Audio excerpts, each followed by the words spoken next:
এই প্রচণ্ড গরমে যারা দিনরাত এক করে আমাদের জন্য কষ্ট করে রান্না করেন, আমরা কি একবারও তাদের কষ্টের কথা ভাবি?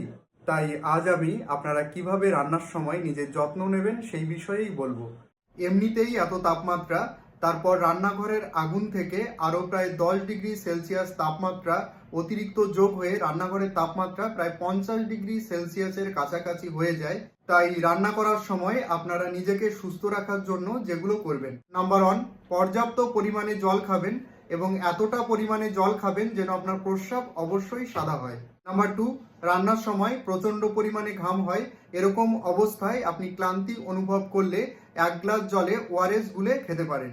নাম্বার 3, যাদের দুপুরে রান্না করার অভ্যাস তারাও রান্নার সময় এগিয়ে নিয়ে এসে সকাল 10টার মধ্যে রান্না শেষ করে ফেলার চেষ্টা করবেন। রান্না করার সময় অবশ্যই পাতলা সুতি শাড়ি পরবেন এবং আপনার শরীরে গয়না জাতীয় জিনিস কম রাখবেন।